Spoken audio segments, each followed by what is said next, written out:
Hello, and welcome to Bookies Talk on the Cook Memorial Public Library podcast. I'm Erica O'Rourke, one of the Reader's Advisors here at the library, and I'm joined today by my colleague, Amy Becker-Perez. We're so excited that you're joining us to talk about all things bookish. If this recent stretch of warm weather has you dreaming of spring and all the new books publishing in the next few months, be sure to sign up for our Spring Book Buzz. Just like you, we're eager to read some of the biggest titles of the season, so we'll be talking about the ones we're most looking forward to. The great thing about the Book Buzz is that once we send you the YouTube link on March 13th, you can watch whenever it's convenient. The link will be exclusive to registrants for the first week, though. That lets you get a jump on the hold list. You'll also get a handy printout so you can mark the titles you're excited about and get ready for a season of great reads. We'll put the registration link in our show notes. Now, Amy, you read a truly impressive variety of books. Fiction of all genres, nonfiction on a wide variety of topics. In fact, one of the things I love about getting emails from you is that your signature always includes whatever you're currently reading in all formats. Kindle, print, audio, whatever. It's such a treat, it's like a little peek at your bookshelf. So, what have you got for us today? Well, this month I'm coming with a couple of deeper books that make you think and feel deeply.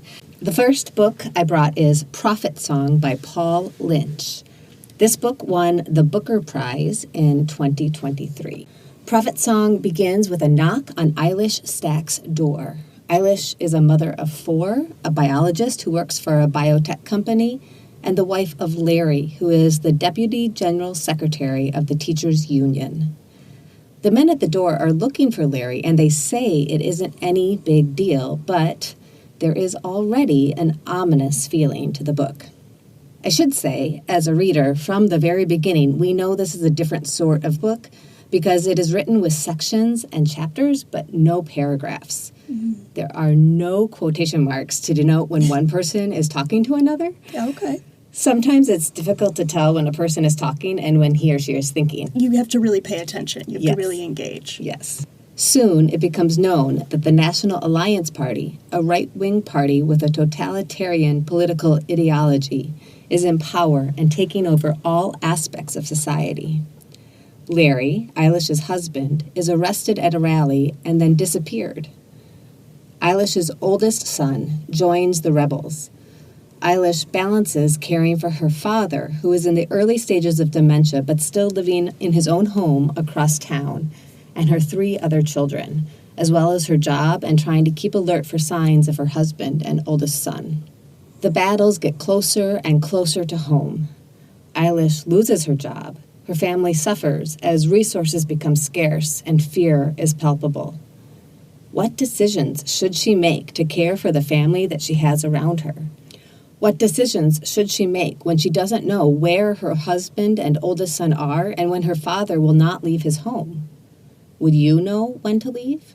In an interview, Paul Lynch says he wrote this book because, quote, the events in this book are happening somewhere in the world right now, and Prophet Song asks the question, what if this were to happen here? End quote. That sounds incredibly tense. It is very tense. It's a thriller of a book and one that I highly recommend. It was well-paced and anxiety never lets up and just builds and builds. Some have likened it to Handmaid's Tale by Margaret Atwood, or 1984 by George Orwell, or V for Vendetta by Alan Moore. So it kind of gives you a sense of what you might be getting yourself into. Yeah, so a thriller with a whole lot of depth to it. Definitely. So what did you bring to consider? I read The Foxwife by Yang Shi-Chu. It is historical fiction with a strong folklore element. Ooh. It's not quite magical realism, it's not quite fantasy, but it is the sort of story that requires you to fully enter the world that the author has created. In the case of The Foxwife, that world is Manchuria, what we now call China, in the early 1900s. And it's the story of a fox spirit named Snow, who can transform between her true form, a fox, into an ethereally beautiful human woman. But her personality stays the same either way. She is wry and clever and impulsive and curious. She is exactly what you would expect from a fox based on all of the folklore that has sprung up around foxes. She is also a grieving mother. She has lost her young daughter, and now she is hunting the man who killed her cub because it was not an accidental death. And she is out for vengeance, and her grief is raw and palpable and powerful. It is also the story of Bao, and he is a humble but tenacious, entirely human detective, and he's trying to track down the identity of a woman who was found dead in an alley under mysterious circumstances. She's frozen to death, and she's smiling. The problem is, without her name, she can't be laid to rest. Her spirit will become a ghost, destined to wander the world unhappily ever after. And Bao, this really tender-hearted guy, cannot abide that thought. Bao has his own unique gift. He can literally hear when someone lies, which is very handy for a detective. Super handy. Yeah. Would that they all had that.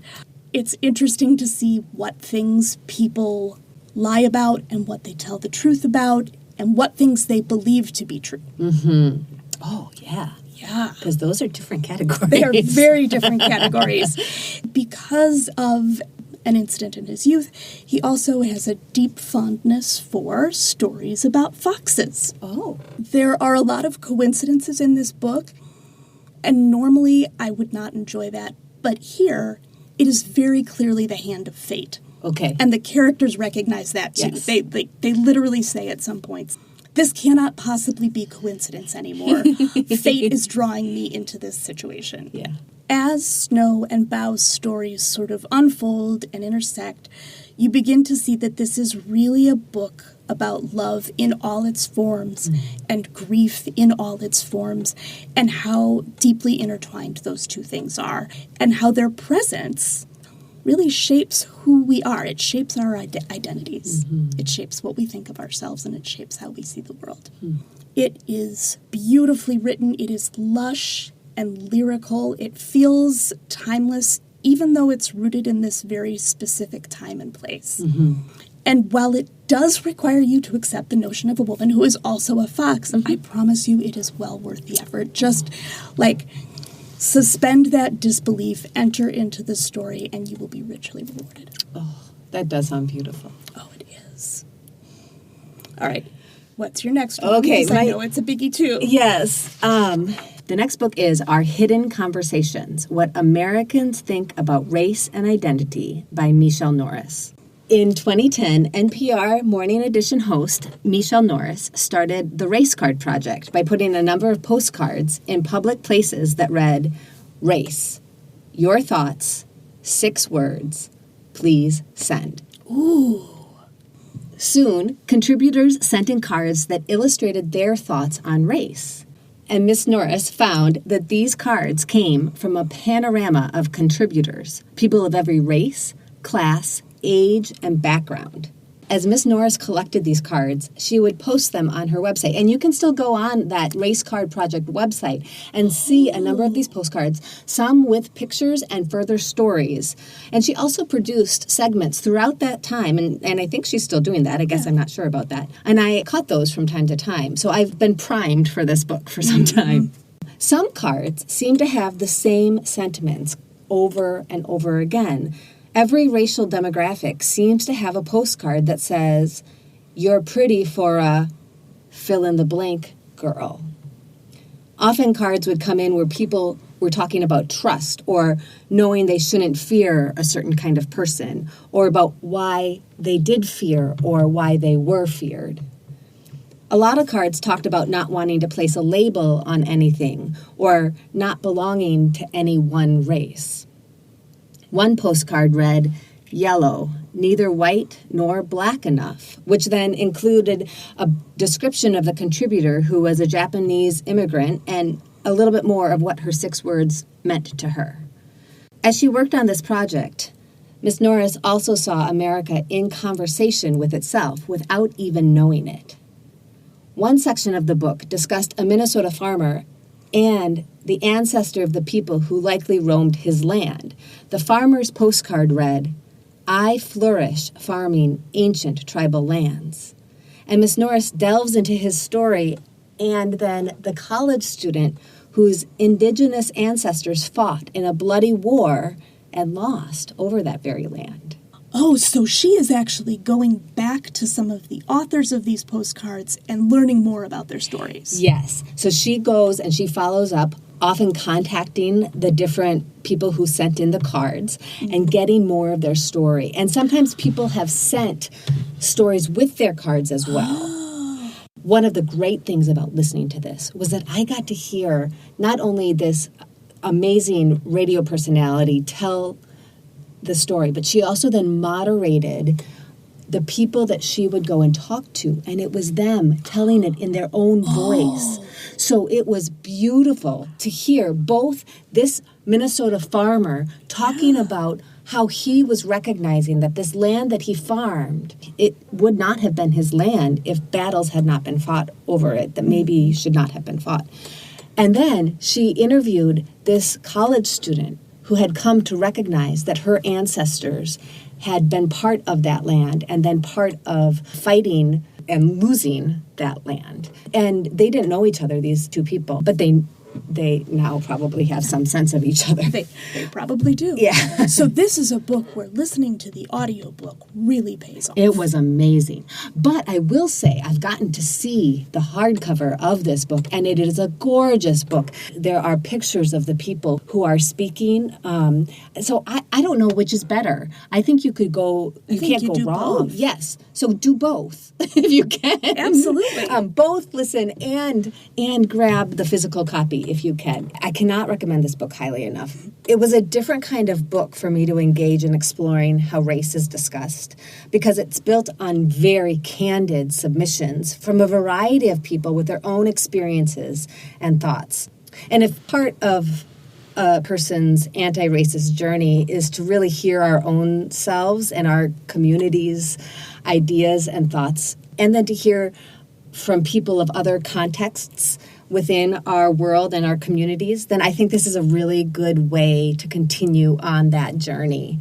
And then maybe think about what your own 6 words about race might be. And they probably would be different at different parts of your life. I know they would be different for me Absolutely. now than they would be maybe even before I started listening to this book. It sounds like one that you read it and there's no way not to engage with it. There's no way not to be an active participant in reading it. Thanks again for joining us today. We'll be sure to put links to all of these titles, plus our Spring Book Buzz event in the show notes. If you'd like more recommendations, you can find us on the library's website, Shelf Life the blog, or by emailing us at webmaster@cooklib.org. As always, you can support the podcast by sharing it with your friends and subscribing wherever you get your podcasts. We'll be back soon, but until then, keep reading, keep watching, and keep listening. Bye! Bye!